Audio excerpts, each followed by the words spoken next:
வணக்கம், welcome to Gayathri's cook. இன்றைக்கி கத்திரிக்காய் பிட்டலை எப்படி பண்ணுறதுன்னு பார்ப்போம். இந்த பிட்லையை இந்த குட்டி கத்திரிக்காய் வச்சும் பண்ணலாம், இல்லைன்னா இந்த பெரிய எக் பிளான்ட் அது கிடைச்சாலும் அதை வச்சும் பண்ணலாம். முதல்ல பிட்லைக்கு அரைக்கிறதுக்கு என்னென்ன போட்டு அரைக்கணும்னு பார்ப்போம். 1.5 டீஸ்பூன் தனியா, 1/2 டீஸ்பூன் வெந்தயம், 1 டீஸ்பூன் கடலைப்பருப்பு, அதுக்கப்புறம் 5 வரமிளகாய். காரத்துக்கு வேணுங்கிற மாதிரி வச்சுக்கோங்க.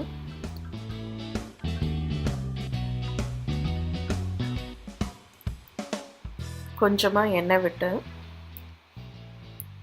இந்த பருப்பெல்லாம் செவக்கிற அளவுக்கு வறுத்துக்கோங்க.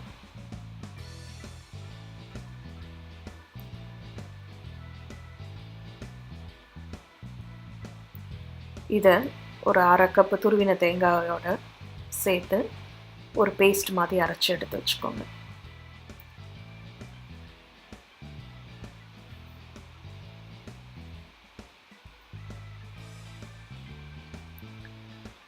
அரை கப்பு துவரம்பருப்பை குக்கரில் வேக வச்சு வெந்ததும் அதை நல்லா மேஷ் பண்ணி அதை தனியாக எடுத்து வச்சுக்கோங்க. அதுக்கப்புறம் ஒரு 1.5 கப்பு புளி தண்ணியில் இந்த நறுக்கின கத்திரிக்காயை போட்டு ஒரு 1/2 கப் கடலைப்பருப்பை வாஷ் பண்ணிவிட்டு அதுக்கப்புறம் அதையும் சேர்த்துக்கோங்க.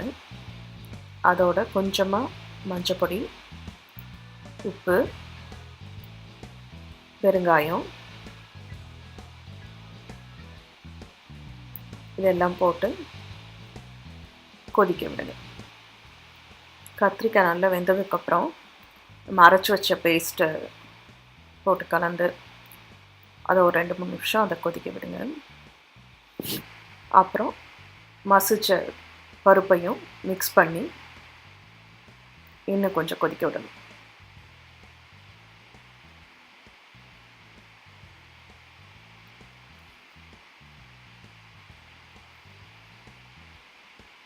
கத்திரிக்காய் பிட்டில் கெட்டியாக தான் இருக்கணும்.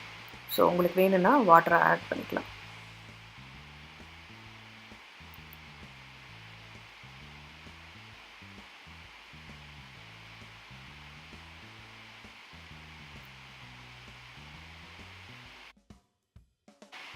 எண்ணெயை சூடு பண்ணி அதில் கடுகும் கருவேப்பிலையும் தாளித்து அதை பிட்லையோடு மிக்ஸ் பண்ணிவிடுங்க.